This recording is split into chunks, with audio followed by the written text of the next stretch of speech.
পর্বতশৃঙ্গ Mount Everest.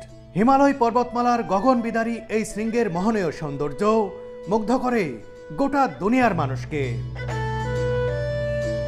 Everest শৃঙ্গ জয় করা তো দূরের বিষয়, এটি নিজ চোখে দেখতে পাও আমার মতো ভ্রমণ পিপাসুর কাছে অবশ্যই বিশেষ কিছু। তিব্বতে ঘুরতে এসে সেই অধরা স্বপ্নটাই যেন বাস্তব হলো। একেবারে স্বপ্ন যেন হাতের মুঠোয়, হাত বাড়ালেই যেন স্বপ্ন ছোঁয়া যায়। ভেসে উঠল তিব্বতের পাহাড়ি জনপদের অপরূপ চিত্র। যতভাবেই বর্ণনা করি না কেন, এই সৌন্দর্যের মাধুর্য প্রকাশের জন্য তা যথেষ্ট নয় মোটেই।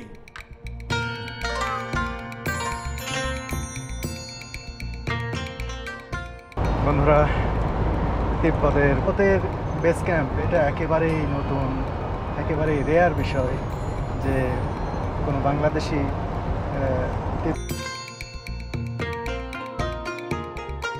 এই পথে যেতে রাস্তার দুই ধারে পাহাড়ি বিরান ভূমিতে ছোট ছোট গাছের চারা দেখতে পাবেন অজস্র।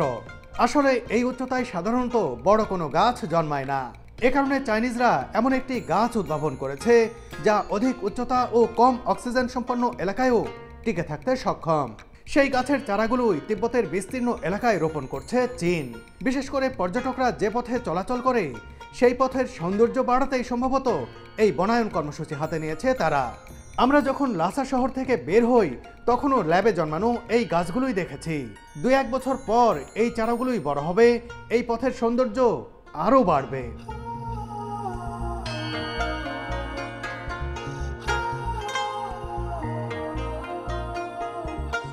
চলতে চলতে আমরা চলে এলাম সিগাটসে প্রশাসনিক ডিভিশনের নিয়ালাম কাউন্টির মেইনপু শহরে। এখানে 20 মিনিটের বিরতি দেওয়া হবে ওয়াশরুম ব্যবহার ও চা পানি খাওয়ার জন্য। বিক্রি করছেন এই যে দেখুন কি পেঁচানো পশুর শিং, জানি না এটা কোন পশুর শিং, কিন্তু তারা এটা বিক্রি করছেন, পর্যটকরা এগুলো কিনতে পারবেন। বন্ধুরা দেখুন, অনেক কিছু এখানে বিক্রি হচ্ছে। আর এই ভূমিতে যেহেতু ইয়াক পালন হয় অনেক বেশি, ইয়াকের দেখুন দই রয়েছে, ইয়াক দিয়ে দই বানানো হচ্ছে। ইয়াকের এই যে সসেজ কিনতে পারবেন, এখানে লেখা রয়েছে ইয়াক। এই যে দেখুন এখানে দুধ পর্যন্ত রাখা হয়েছে, এই যে ইয়াক মিল্ক আপনারা কিনতে পারবেন। আর এই দইগুলো সম্ভবত সুমিষ্ট হয়ে থাকবে, ভালো হয়ে থাকবে। ইয়াকের মাংস খেয়েছি, কিন্তু এর দুধ কিংবা দই এখন পর্যন্ত আমার খাওয়া হয়নি। বন্ধুরা এই যে এটা কিনলাম, এটা 6 ইউয়ান দাম, 6 RMB। এটা হচ্ছে ইয়াকের দুধ থেকে তৈরি দই। ইয়াকের মাংস খেয়েছি আমি আগেই বলেছি। এখানে চিনি তারা সম্ভবত চিনি চাইনিজ ভাষায় লেখা তো পড়তে পারছি না, সম্ভবত চিনি আলাদা করে দিয়েছে। যারা চিনি খান না তারা এটা দেবেন না।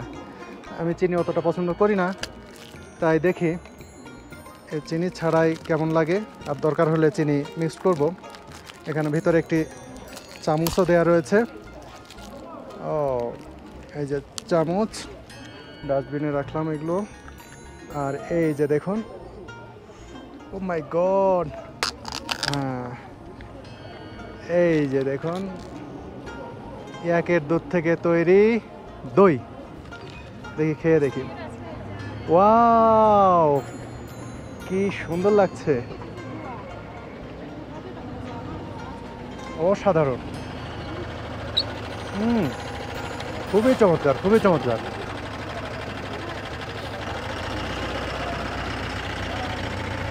এই দই এত মজা, দারুণ।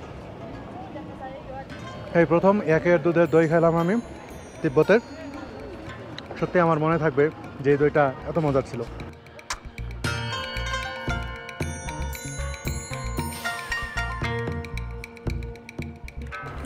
খুব সুস্বাদু,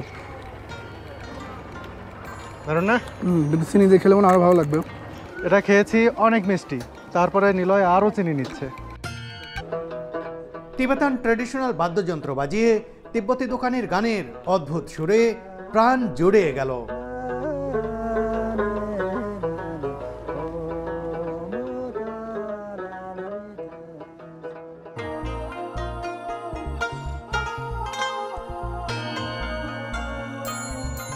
নান্দনিক পথে চলতে চলতে একে একে পেছনে ফেলে যাচ্ছি এক একটি গ্রাম শহর। এই পথের পুঙ্খানুপুঙ্খ রূপের বর্ণনা দিতে গেলে এই ভিডিওর ডিউরেশন বা সময়কাল হবে কমপক্ষে 3 ঘন্টা। তাই আমি যা যা দেখছি তার সবকিছুই আমি ইচ্ছা থাকা সত্ত্বেও দেখাতে পারছি না। একতলা বিশিষ্ট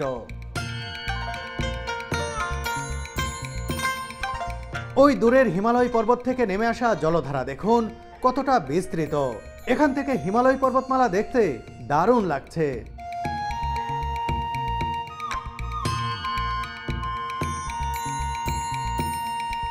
প্রাচীনকাল থেকেই যে তিব্বতের এই এলাকায় মানুষের বসবাস ছিল, ধ্বংসপ্রাপ্ত এই পুরাতন বাড়িঘরগুলো তারই প্রমাণ দিচ্ছে।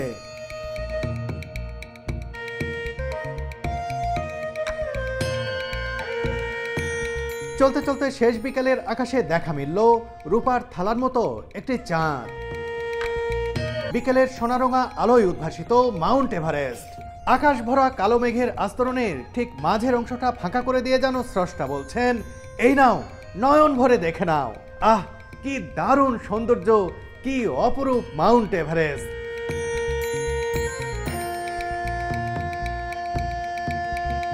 বেস ক্যাম্পের কাছে আসতেই আরো স্পষ্টভাবে দেখতে পেলাম মাউন্ট এভারেস্ট শৃঙ্গ। সত্যি এ এক অবিস্মরণীয় মুহূর্ত।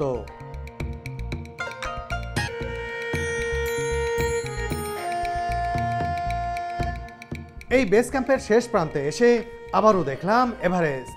বারবারই দেখতে ইচ্ছে করছে শুধু।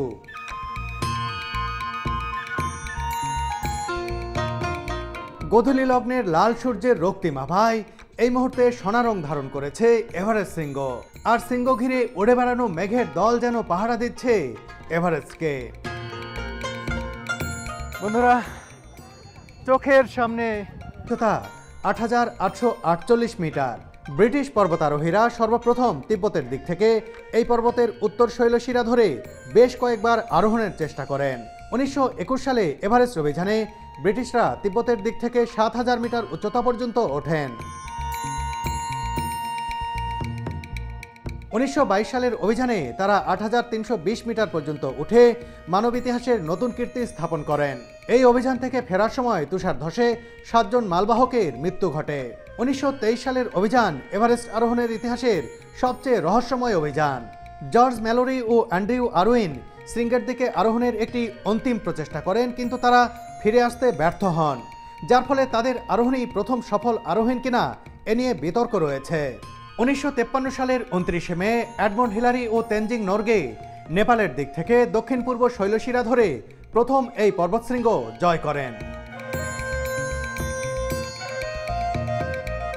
ভাবতেই ভালো লাগছে, যে দিক দিয়ে এভারেস্ট জয়ের প্রথম অভিযান শুরু হয়েছিল প্রায় ১০০ বছর আগে, তিব্বতের সেখানে আজ আমি দাঁড়িয়ে আছি। কি বলে না একটা কথা যে আসলে কথার জাদুতে আটকে গেছি। আসলে আমি এতটাই এক্সাইটেড যে আমি উল্টাপাল্টা বলছি। আমি আসলে